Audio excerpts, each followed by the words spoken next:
एक लीला आती है कि एक बार ठाकुर जी से रूठ गई किशोरी जी। ठाकुर जी बोले आप रूठ क्यों गई? बोले ये नीली नीली मणि आप जो पहन करके आए हो, इसमें एक गोपी का चित्र दिखाई दे रहा है मुझको। ये कौन है? हमसे हूँ रूप गुण सुंदर, ये तो हमसे भी ज्यादा सुंदर है। इसके नेत्र तो देखो कितने प्यारे नेत्र हैं इसके। ठाकुर जी की मणि देख करके श्री जी कह रही हैं, इसकी मुस्कान तो देखो, पता नहीं कहां से तुम्हारे चक्कर में पड़ गई काले कलूटे, ये देखो कितनी प्यारी है। कौन है ये? इसके बारे में मुझे बताओ।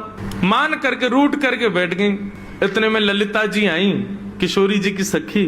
ठाकुर जी से बोली, कहा भयो आज श्री जी नाराज क्यों हैं? ठाकुर जी मुस्कुरा के बोले हम एक मणि पहन करके आए हैं, उस मणि में राधा रानी को अपना ही प्रतिबिंब दिख रहा है, और अपनी प्रतिबिंब को देख के करें जे कौन है? ये हमसे भी ज्यादा सुंदर है, ये इतनी हंस क्यों रही है, इसकी आंख इतनी सुंदर क्यों है, ये तुम्हारे चक्कर में कहां से पड़ गई? इस बात से मान करके बैठी। इतनी बोली है राधा रानी। तो राधा रानी मान करती हैं, पर एक दिन किशोरी जी ठाकुर जी से बोली कि आज आप मान करो। ठाकुर जी बोले नहीं आप ही करो, हमसे मत करवाओ। श्री जी बोली नहीं आप रोज मनाते हो हमको, हम आज मनाएंगी आपको, आप मान करो। ठाकुर जी बोले रहने दो ना, आप बड़ी कोमल हो, कहां तक मनाओगी हमको? नहीं हम मनाएंगी आपको, आप मान करो। ठाकुर जी बोले देख लो हम कर लेंगे। फिर बोले नहीं करो। सोई ठाकुर जी ने मान कर लिया।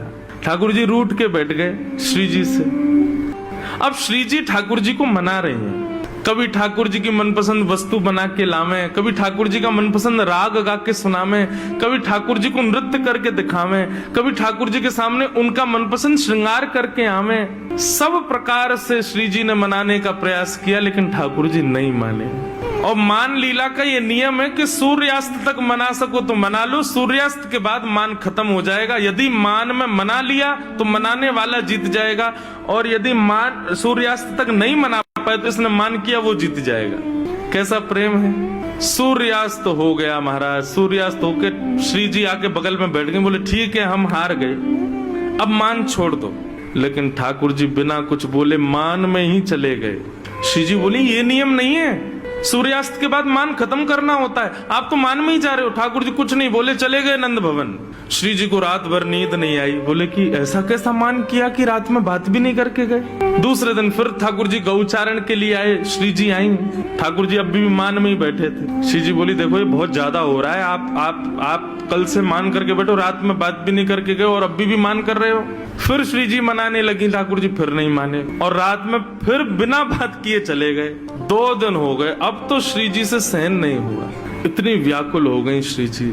कल तीसरा दिन है, कल अंतिम प्रयास करूंगी, यदि नहीं माने तो मैं यमुना जी में जल समाधि ले लूंगी। और तीसरे दिन श्री जी मनाने लगी, ठाकुर जी फिर नहीं माने। सो श्री जी उठ करके यमुना जी के तट पर चली गई। जैसे ही श्री जी के नेत्रों का अश्रुबिंद आकर के यमुना जी के जल में एक बूंद गिरा, यमुना जी का संपूर्ण जल लाल पड़ गया। यमुना जी प्रकट हो गई। हे श्यामा जी, आपको किसने विरह दिया?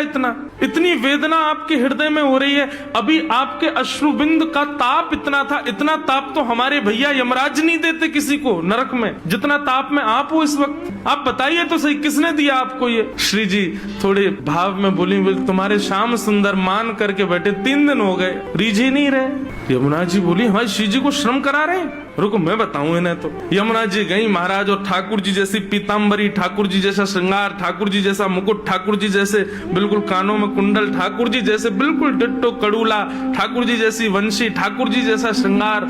और श्रृंगार करके जैसे ही यमुना जी आई, श्री जी देख कर अरे श्याम सुंदर आप मान गए?